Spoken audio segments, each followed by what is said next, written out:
여러분, 오늘은 종교개혁 500주년을 맞이하면서 지난주에는 개혁 1이라고 하는 타이틀로 말씀을 드렸고, 오늘은 개혁 2, 개혁 2 이런 제목으로 말씀을 드리겠습니다. 여러분, 이 종교개혁이 일어날 당시에 그 교회가 어떤 모습이었느냐 하면, 성경이 라틴어로 기록이 되어져 있었습니다. 그래서 그 라틴어를 아는 사람은 누구만 아냐 하면 신부님들만 알아요. 그리고 일반 성도님들은 라틴어를 하나도 몰라요.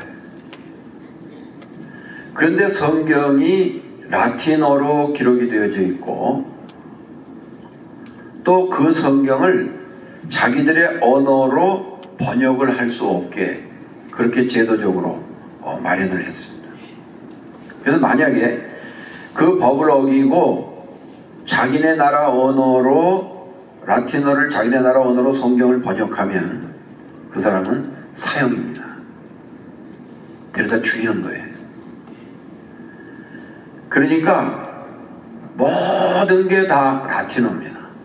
그리고 예배, 미사를 드리는 것도 라틴어로 집례를 하고, 라틴어로 설교를 하고, 라틴어로 모든 걸 하는 거예요. 그러니까 교인들은 그 교회 와서 1시간 혹은 미사는 좀 길잖아요. 2시간가량 앉아 있어도 뭘 하는지 몰라요. 그냥 앉아있다 가는 거예요. 그리고 신부님이 줄 서서 나오라 그러면 입에 떡 하나 넣어주고, 또 포도주 한 잔 마시고, 그리고 그냥 가는 거예요. 그러니까 하나님의 말씀에 뭐라고 기록이 되어져 있는지, 하나님이 원하시는 게 뭔지, 하나님이 뭘 기뻐하시는지, 뭐 그런 거는 상관도 없어요. 그냥 시간 되면 왔다가 그 의식에 참여하고 그냥 돌아가는 거예요. 그러니까 이 개혁이 일어났다고 하는 거는 뭘 찾은 거냐 하면요, 잃어버린 성경을 찾은 거예요. 그게 개혁의 의미입니다. 다 같이 한번 따라 합시다. 잃어버린 성경을 찾았다. 잃어버린 성경을 찾은 거예요. 그래서 마틴 루터가 종교개혁을 하면서 그 성경을 독일어로 번역을 했습니다. 여러분, 하나님이 역사하셔서 많은 사람들이 그 개혁에 동참하지 않았다고 그러면 루터는 사형당했어요. 왜? 성경을 번역을 못하게 돼 있는데 번역을 하잖아요. 그래서 이 종교개혁은 잃어버린 성경을 찾은 거예요. 잃어버린 성경. 그래서 지난 500년 동안 우리는 성경을 찾았어요. 그래서 매일 성경을 읽고, 매일 성경을 묵상하고, 그 성경을 통해서 하나님의 뜻을 발견하고, 어떻게 하든지 그 뜻을 이루어 드리려고 하는 삶을 살게 된 거예요. 여러분, 이거 얼마나 감사합니까? 그런데 이 500주년을 맞이하면서 오늘날 교회를 우리가 다시 돌아보게 되어질 때에 다시 성경을 잃어버리고 있어요. 교회 안에서 하나님의 말씀이 외쳐지는 게 아니고, 교회 안에서 누가 이야기하기를, 누가 이런 원리를 이야기했습니다. 하나님의 말씀은 없어요. 참 누가 이런 얘기했다, 누가 저런 얘기했다. 적극적인 사고방식을 가져야 된다. 긍정적인 마인드를 가져야 된다. 그거는 책을 보고 전부 possibility thinking, 그게 막 한국에 또 밀어닥쳐가지고요. 한국에 막 한때 그냥 말씀은 다 없어지고 그냥 그 적극적 사고방식이 막 물결을 이루지 않았습니까? 그 중심지가 바로 우리의 교회 옆에 있는 크리스탈 처치였어요. 세계에서 가장 아름답고 화려하고 웅장했던 그 교회가 지금 없어지지 않았습니까? 캐톨릭이 됐어요, 다시. 여러분, 우리는 이러한 현상들을 바라다 보면서 하나님의 메시지를 들을 수 있어야 돼. 다시 교회는 어떤 사람들의 사상이나 이론이나 논리나 원리가 아니고 교회는 다시 하나님의 말씀으로 돌아가야 된다고 하는 거예요. 할렐루야. 하나님의 말씀으로 다시 돌아가야 됩니다. 핸드폰이 나온 이후로는 요즘 교인들이요, 성경책을 안 가지고 다닙니다. 성경책을 안 가지고 다녀요. 성경책이 어디 있는지도 몰라요. 그냥 보고 싶으면 핸드폰 열어서 그냥 보고, 또 교회 가면 예배소도 다 띄워주고 본문 말씀 아주 친절하게 몇 절부터 몇 절까지 다 띄워주고, 왜 성경을 안 가지고 다니는 거예요? 그냥 핸드폰 하나만 들고 다니는 거예요.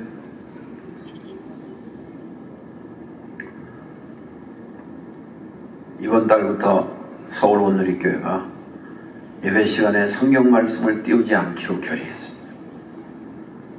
여러분, 그 담임 목사님 광고하는 거 들어보니까 교회 올 때 성경책 다 가지고 오세요. 예배 시간에 성경을 펼쳐놓고 읽겠습니다.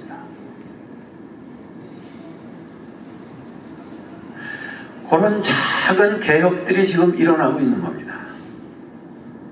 우리는 잃어버린 성경을 찾아서 500년이라는 긴 세월을 지금 지내왔는데 성경을 또 잃어버렸어요. 그래서 요새 500주년 맞이하면서 제일 크게 내거는 슬로건이 뭡니까? Back to the Bible. Back to the Bible. 다시 교회와 성도들이 하나님의 말씀으로 돌아가야 된다고 말이에요. 여러분, 이 성경책을 여러분 가지시고 매일 가지고 다니시고 이 성경을 매일 읽으시고 이 성경을 통해서 하나님의 음성을 들으실 수 있는 우리 큰빛교회 사랑하는 성도님들 다 되어지시기를 주님의 이름으로 축원합니다. 그래서 이 마틴 루터가 종교개혁을 하면서 커다랗게 세 가지 타이틀을 내걸었습니다. 세 가지 타이틀을 내걸었는데 첫 번째가 뭐냐 하면 다 같이 한번 따라합시다. 오직 말씀으로. 이 종교개혁의 첫 번째 내건 타이틀이 뭐냐 하면 솔라 스크립처. 오직 말씀으로 돌아가자. 말씀으로 돌아가자. 그 알아듣지도 못하는 그 어려운 언어로 심내하는 예배에 참석해서 떡 하나 먹고 포도주 한 잔 마시고 가는 게 예배가 아니라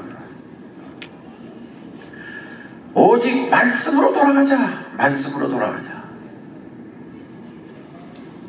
여러분, 우리 큰빛교회 사랑하는 성도님들은 정말 하나님의 말씀을 가까이 할 수 있는 그러한 성도님들이 다 되어지시기를 주님의 이름으로 축복합니다. 그 당시에는요, 성경의 권위보다도 더 위에 놓는 권위가 있었어요. 그게 무슨 권위냐면 교황의 권위입니다. 그래서 이 교황은 무어서를 주장을 했어요. 교황 무어서를 주장을 했어요.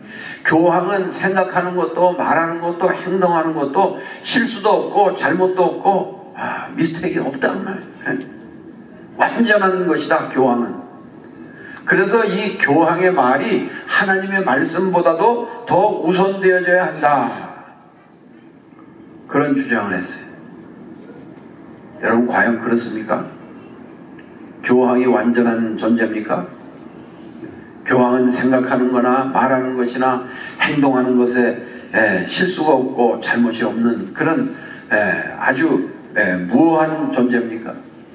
그렇지 않다는 거예요. 교황도 우리와 똑같은 사람이에요. 어떻게 교황의 권위를 하나님의 말씀보다도 더 높은 자리에 놓을 수가 있느냐 그 말이에요. 우리는 이 종교개혁 500주년을 맞이하면서 하나님의 말씀으로 돌아가야 됩니다.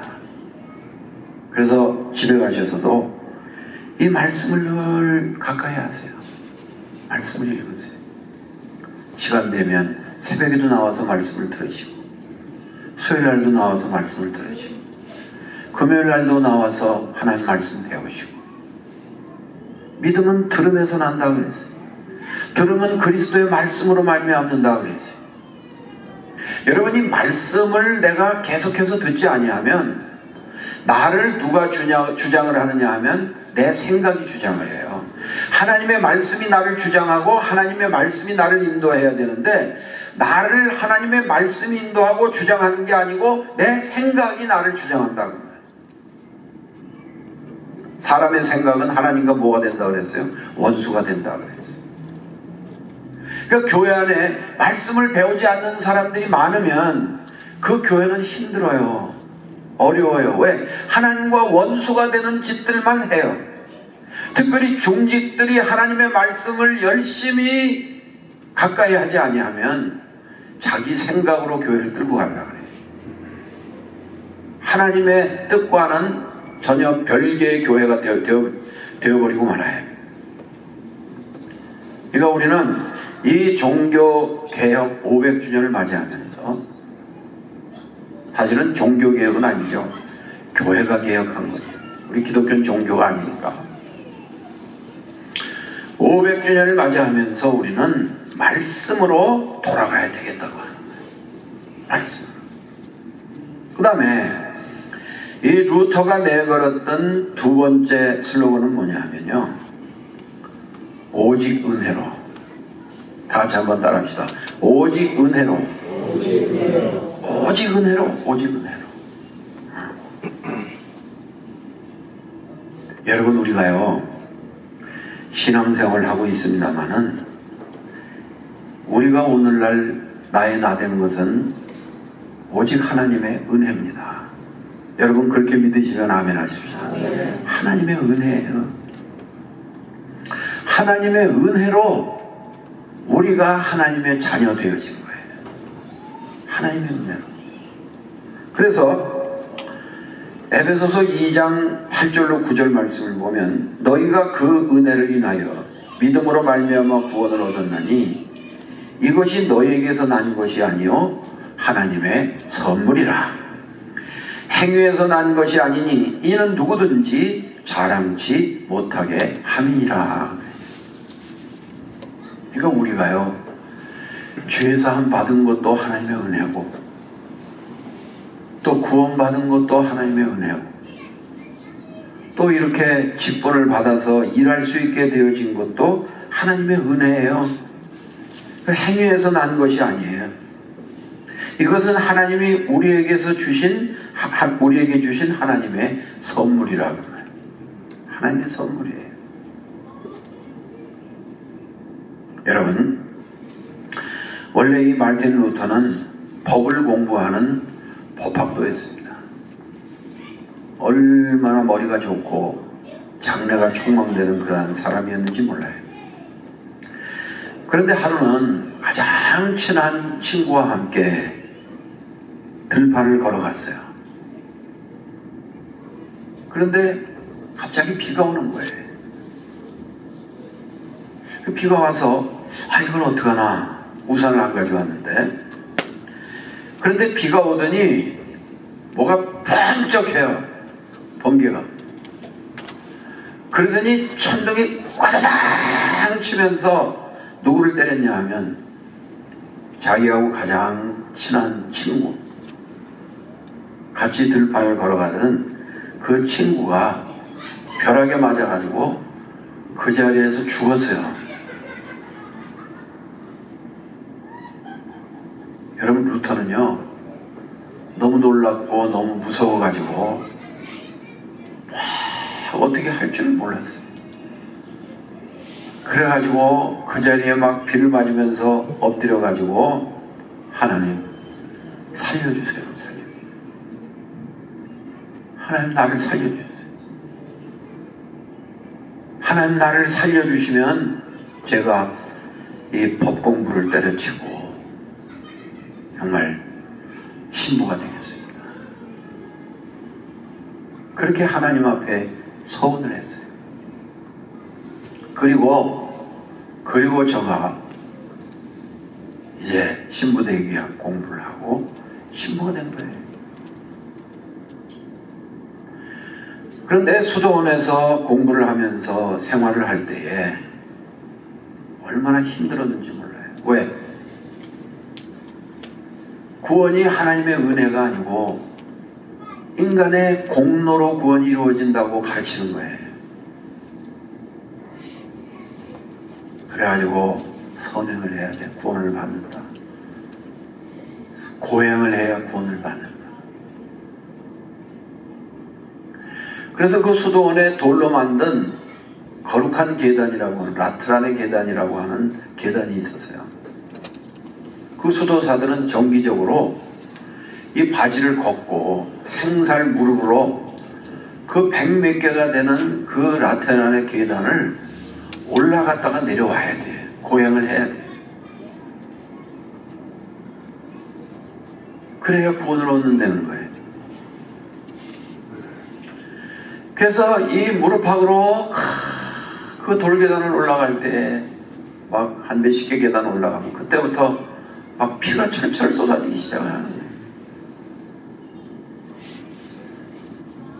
무릎팍 살이 까지고 붉은 피가 쏟아지고 그런 모습을 보면서 내가 이제 구원받는 백성이 돼가는구나. 그렇게 위로를 받고 올라갔다. 또 피를 흘리면서 내려오고 정기적으로 그 짓을 해야 돼요. 여러분, 만약에 구원이 그런 인간의 어떤 행위나 고행을 통해서 구원이 이루어진다고 하면 우리 교회 교인들 주일날 차 멀리 대놓고 무릎팍으로 피 흘리며 다 여기 와야 됩니다. 김 집사님이 내가 피 더 많이 났어? 박 집사님 피가 조금 났어? 내가 더 구원에 가까워졌어? 여러분, 이런 모습 속에 살아간 거예요. 그런데요, 하루는 피를 흘리면서 그 계단을 올라가고 있는데 하나님의 음성이 들리는 거예요. 다 같이 한번 따라합시다. 오직 의인은 믿음으로 말미암아 살리라. 이게 아니구나. 성경 말씀이 하나님의 음성으로 들리는 거예요. 그래서 이 마르틴 루터가 종교개혁을 하면서 세 번째 내건 타이틀이 뭐냐 하면 오직 믿음으로, 솔라피데, 오직 믿음으로 구원받는 것이다. 행위로 구원받는 것이 아니라. 그래서 루터는 피 흘리고 올라가는 그 계단에서 벌떡 일어났어. 이게 아니구나.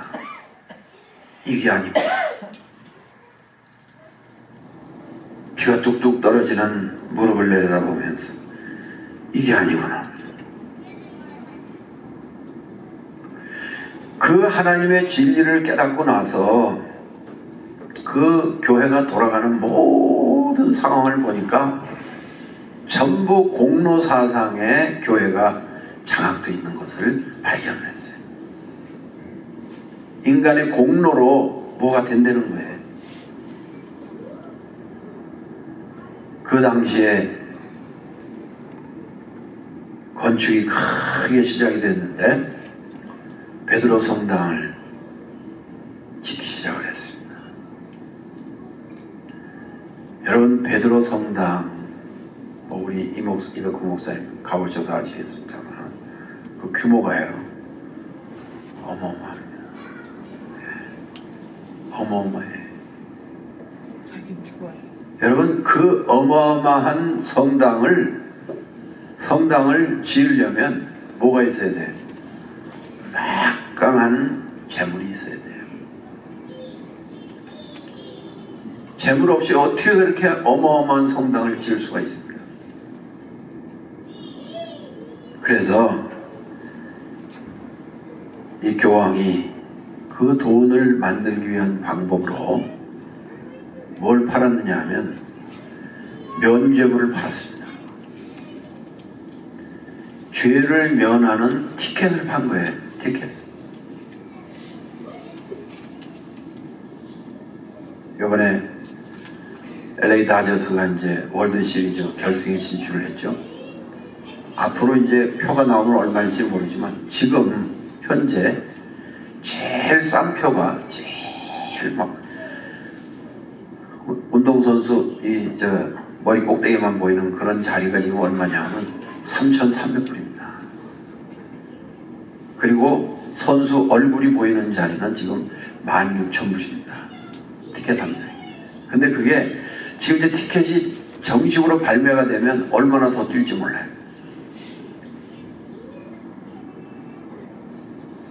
여러분, 이 베드로 성당을 지어야 되는데 돈이 없는 거예요.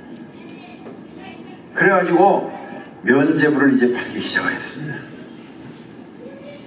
사람들에게 면죄부를 팔 때 뭐라고 설명을 합니까? 어머니 아버지가 혹은 형제가 먼저 돌아가셨습니까? 어머니를 위해서, 아버지를 위해서, 형제들을 위해서, 친구를 위해서, 이웃을 위해서 이 면죄부를 사십시오. 사면 이 면죄부를 사는 순간 면죄부 파는 그 돈통을 만들어놨어요. 거기다 돈을 넣고 돈이 딸랑하고 소리가 나는 그 순간 여러분들의 부모, 형제, 친구, 자녀들 영혼이 지옥에서 천국으로 탁 옮겨갑니다. 그 딸랑하고 떨어지는 순간 영혼은 구원을 받는 것입니다. 그래가지고 면죄부를 막 찍으니까요, 사람들이 이야, 우리 엄마 우리 아버지 지금 정말 내가 어디가 있나 걱정했는데 이거 사야 되겠다.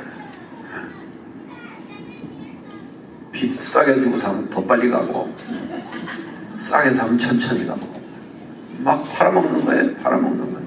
네? 그래가지고 막 돈을 막 끌어들이기 시작을 하는데요, 루터가 그 모습을 보면서 이거 아니다. 어떻게 구원을, 면죄부를 사서 구원을 받을 수가 있느냐? 응? 그거 아니다. 그래서 오늘 봉독한 로마서 1장 16절 17절 말씀이 굉장히 중요한 거예요. 굉장히 중요한. 여러분, 구원은 인간의 공로로 면죄부로 구원을 받는 게 아니고 예수 그리스도를 믿는 믿음으로 구원을 받는 줄로 믿으시기를 바랍니다. 그래서 이 루터가요, 위텐베르그 성당 그 정문에다가 95개 조항을 내걸었습니다. 다음 주에는 그 95개 조항의 내용을 여러분들에게 좀 요약해서 말씀드리려고 해요. 95개 조항을 내건 거예요. 여러분, 루터는 순교를 각오하고 내걸은 거예요. 그런데 하나님이 역사하셔서 그 개혁운동이 성공을 한 거예요. 그래서 오늘 우리 개신교가 이렇게 생겨난 거예요. 그리고 우리는 500주년을 지금 500년을 지금 지내온 거예요. 그런데 500년 지내오는 동안 500년 지내오는 동안 이 교회는 깊이를 추구하지 않고 넓이를 추구했어요. 교회는요, 깊이를 추구해야 돼요. 그런데 지난 500년 동안 특별히 한국교회가 추구한 것은 깊이를 추구한 것이 아니고 넓이를 추구했어요. 그래서 사람들 만나서 제일 묻는 게 뭐예요?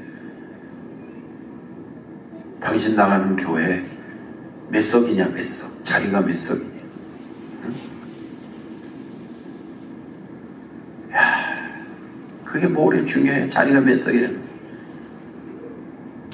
여러분, 순복음교회가 만석입니다. 그때 그게 세계에서 제일 큰 교회라고 그랬어요. 그런데 윤석전 목사가 새로 지은 연세교회가 16,000석입니다. 아, 우리 교회가 6,000석 더 있다고 그래요. 요번에 교회 지은 김기동 성락교회가 20,000석을 넘게 지었어요. 여러분, 교회가 넓입니까? 몇 석이냐, 몇 명 모이냐? 교회가 그런 거 추구하는 겁니까? 하나님은 거기에 관심 없어요. 하나님은 알곡이 있느냐 없느냐, 알곡이 있느냐 없느냐, 그것을 하나님께서는 지금 찾고 계신다. 소돔과 고모라 성에 10명을 찾으신 거예요. 여러분, 우리는 이 종교개혁을 500주년을 맞이하면서 내가 하나님 앞에 얼마나 영적으로 성숙해진가, 하나님의 그 곳간에 들어갈 수 있는 알곡이 되어 있는가, 이런 것들을 우리는 관심을 가져야 돼요. 그래서 로마서 12장 1절 말씀을 보면, 그러므로 형제들아, 내가 하나님의 모든 자비하심으로 너희를 권하노니 너희 몸을 하나님이 기뻐하시는 거룩한 산 제사로 드리라. 이는 너희의 드릴 영적 예배니라. 여러분, 하나님이 진정 원하시는 것은 영적 예배예요. 그런데 영적 예배가 뭐냐 하면 우리 몸을 하나님이 기뻐하시는 거룩한 제물로 드리려는 거예요. 그러니까 하나님이 기뻐하시는 것은 교회에서 예배 드리는 저와 여러분들의 모습을 보고 기뻐하시는 것이 아니고, 이 예배를 드리고 은혜를 받고 세상에 나가서 우리의 몸을 가지고 정말 하나님 앞에서 우리가 어떻게 살아가느냐, 그것을 하나님은 더 보시기를 원하신다. 그게 영적 예배라는 거예요. 여기서 아무리 아름답고 좋은 예배를 드렸어도 세상에 나가서 하나님의 말씀과 뜻대로 살지 못하면 그거는 예배가 아니에요. 그러니까 우리는 이 종교개혁을 맞이하면서, 그러므로 형제들아, 내가 하나님의 모든 자비하심으로 너희를 권하노니 너희 몸을 하나님이 기뻐하시는 거룩한 산 제사로 드리라. 이는 너희의 드릴 영적 예배니라. 앞으로 세상에 나가 살 때에 어떻게 은혜 받은 하나님의 말씀을 내 삶 속에서 구현해낼까, 어떻게 실천할까, 이게 영적 예배라는 거예요. 여러분들에게 한번 퀴즈를 내겠습니다. 예수 믿기 전에는 이 퀴즈가, 이 세상에서 제일 잘난 사람 한 글자로 뭡니까? 예수 믿기 전에 뭐죠? 예수 믿기 전에는 이 세상에서 제일 잘난 사람 한 글자로 뭐예요? 나. 그게 예수 믿기 전에 나의 모습이었어요. 내가 잘났지. 그런데 예수 믿기 전에는 이 세상에서 제일 못난 사람은 한 글자로 뭐라고 그랬어요? 한 글자로. 제일 못난 사람, 예수 믿기 전에 뭐라 그랬어요? 너! 근데 이제 예수를 믿고 보니까 이게 바뀌었어요. 바울처럼. 이 세상에서 제일 못난 사람은 누구? 나. 죄인 중에 괴수? 나. 그 다음에 예수 믿고 나서 바뀐 게 뭐야?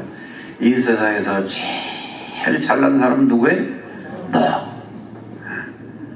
그러니까 교회 안에서도요, 성도들끼리 너만 잘하면 문제될 게 없어. 그런데 집사가 되고 권사가 되고 장로가 되고 목사가 됐으면서도 이 세상에서 제일 잘난 사람은 나.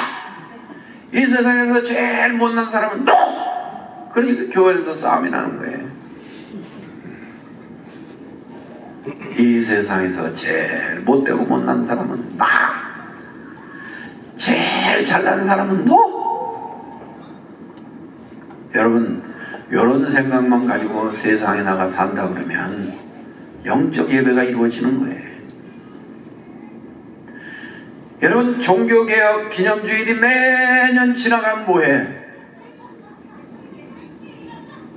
500주년을 맞이하면서 정말 우리는 Back to the Bible,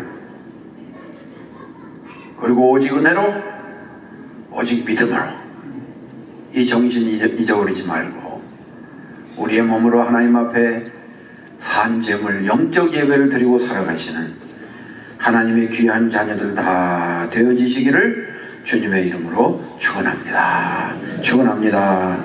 기도하시겠습니다.